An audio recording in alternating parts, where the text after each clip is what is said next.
बहुत समय पहले की बात है। हिमगिरी राज्य पर रानी तारा का शासन था। रानी तारा सुंदर, साहसी और न्यायप्रिय शासिका थीं। उनके राज्य में सब खुशहाल थे, लेकिन जैसा कि हर सफल राज की चमक कुछ लोगों की आंखों में चुभती है, वैसा ही कुछ तारा के साथ हुआ।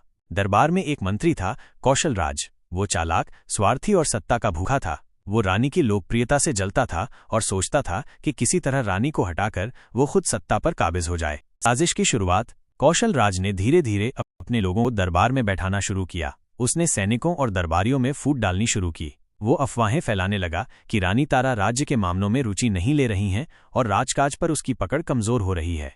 एक दिन कौशल राज ने एक नकली पत्र बनाया जिसमें दिखाया गया था कि रानी तारा एक दुश्मन राज्य के राजा के साथ गुप्त समझौता कर रही हैं। वो इस झूठे पत्र को लेकर सेनापति के पास गया और उसे रानी तारा का पुराना विश्वासपात्र था। उसने पत्र को देखते ही रानी से मिलने का निर्णय लिया और सब कुछ बता दिया। रानी तारा समझ गईं कि दरबार में कोई गहरी साजिश चल रही है, लेकिन उन्होंने जल्दबाजी नहीं की।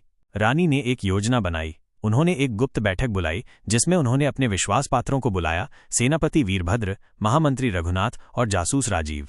पलटवार की योजना। राजीव को रानी ने कौशल राज की निगरानी करने का आदेश दिया। कुछ ही दिनों में राजीव ने सबूत इकट्ठे कर लिए, गुप्त संदेश, पैसों के लेन देन के निशान और कौशल राज की मुलाकातें दुश्मन के जासूसों से। रानी ने सबूतों को एकत्र किया और दरबार में खुली सभा बुलाई। सच्चाई का खुलासा। दरबार में हजारों की भीड़ जमा थी। रानी तारा ने अपने शांत लेकिन दृढ़ स्वर में कहा, आज मैं अपने राज्य को एक बड़े धोखे से बचाने आई हूं। ये व्यक्ति जिसे आपने मंत्री का दर्जा दिया, वही सबसे बड़ा गद्दार निकला। उन्होंने सबूत पेश किए, पत्र पढ़े गए, गवाहों को बुलाया गया। कौशल राज के चेहरे से हवाइयां उड़ गईं। अब वो मुंह छिपाता फिर रहा था। सभा में एक आवाज उठी, रानी मां की जय। भीड़ गूंज उठी और कौशल राज को उसी क्षण गिरफ्तार कर लिया गया। रानी की जीत। रानी तारा ने न केवल साजिश को नाकाम किया, बल्कि पूरे राज्य को यह सिखाया कि जब तक न्याय के लिए आंखें खुली रहें और सत्य की तलवार हाथ में हो, तब तक कोई भी साजिश सफल नहीं हो सकती। उन्होंने दरबार में एक नई नीति भी बनाई। अब हर मंत्री का कार्य साल में एक बार सार्वजनिक समीक्षा के लिए खोला जाएगा।